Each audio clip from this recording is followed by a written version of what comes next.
Kremlin decides that goal to demilitarize Ukraine has largely been achieved. Here's a summary of the article. Dmitry Peskov, press secretary of the Russian dictator, has said that the task of the aggressor country on the so-called demilitarization of Ukraine has allegedly been largely fulfilled.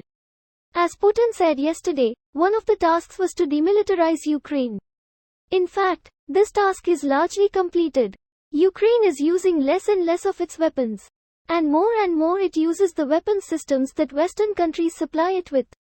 Details. Peskov added that NATO countries led by the United States are increasingly getting involved in the conflict, that is, in protecting Ukraine from the war of conquest started by the Russian Federation. Background. On the 16th of June, Putin stated that Russia has every right to consider the denazification of Ukraine one of its main goals. To justify the direct invasion of Ukrainian territory in February 2022, the Kremlin set the goal of denazification and demilitarization of Ukraine.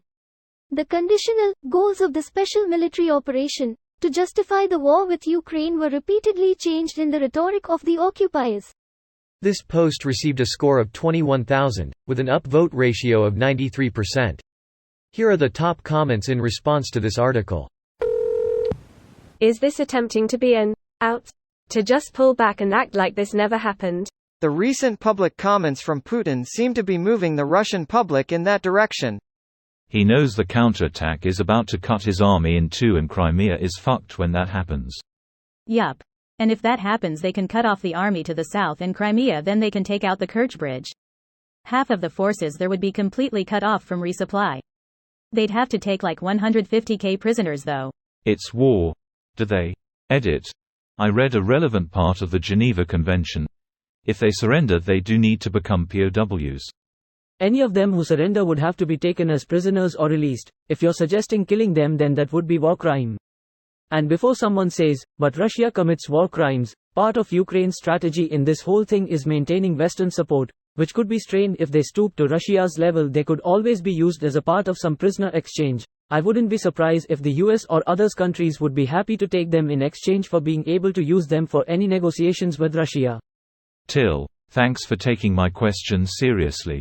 Closing parenthesis. Russia needs men, urgently. They never recovered from the loss of men from WW2, where Stalin basically threw Russians into the invading Nazi meat grinder until it seized up. This was Russia's last chance. Their demographics were fucked, and thanks to this war, even more fucked now. Between this and sanctions, they are dying a death of 1,000 cuts, while Western support for Ukraine continues to ramp up. Also, as much as I would love this war to end, Ukraine won't stop until they get their kidnapped children back, hence why I'm pretty sure the Russian-Ukraine border is going to be hot for some time to come. Maybe those aforementioned 150 KPOWs could be negotiated in exchange for the kidnapped children. Came here for this comment. I have a sickening feeling that if this war drags out long enough, those kids may very likely grow into being Russian conscripts for cannon fodder. Congrats, you can fuck off home now then.